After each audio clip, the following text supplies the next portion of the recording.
Welcome back to Storytime with Bambi. It's been a while, hasn't it, Milo? I found a story that looks really fun. One of my favorite things is fall. And some of my other favorite things is when you and baby's sister sneeze. I found a story that's called Sneeze, Big Bear, Sneeze. And it's written by Maureen Wright and illustrated by Will Hillenbrand.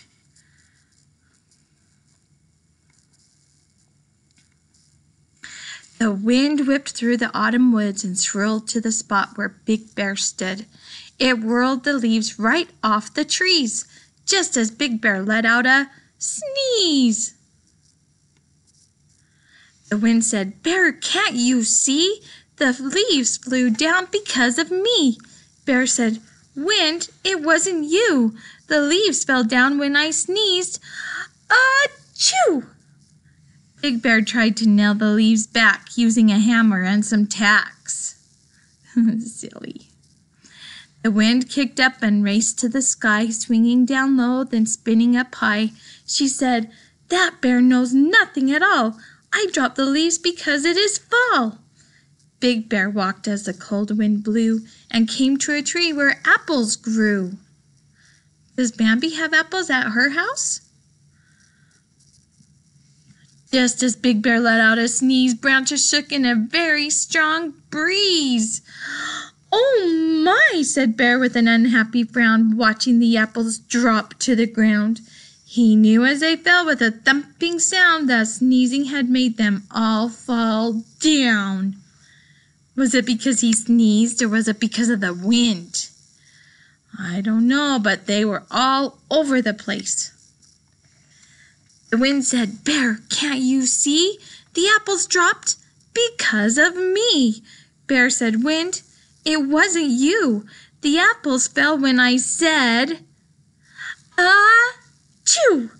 He put the apples on a branch of the tree, stacking each one carefully. The wind swirled around the forest glen, dipping and whipping back again. It said, "That bear knows nothing at all. I dropped the apples because it is fall."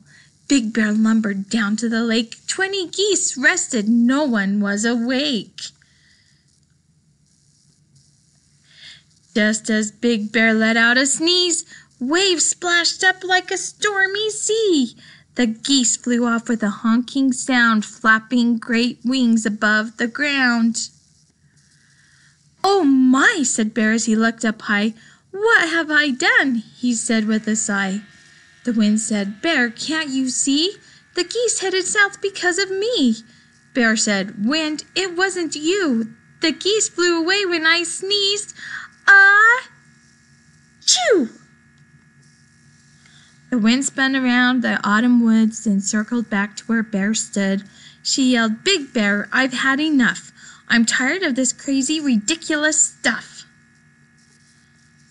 Wind took a deep breath and let it out with a whirling, twirling, mighty shout. "I whip the leaves right off the trees and drop the apples whenever I please. I scare off the geese before they freeze and tickle your nose to make you sneeze. I do it all. I'm the autumn breeze." Big Bear listened and scratched his head. "You could have told me before," he said. The wind's deep sigh shook the sky. Bear said, "It's time to say goodbye." He ran to the safety of his den, deep in the heart of the forest glen. Suddenly the door slammed shut. Big Bear's eyebrows shot right up. He jumped in bed and covered his head. "I know my sneeze didn't do that," he said. "It's only the wind on a blustery night, so no more sneezes," and he blew out the light. Was it the bear or was it the wind causing all that trouble? I'm from Idaho and I promise it's the wind. Happy fall.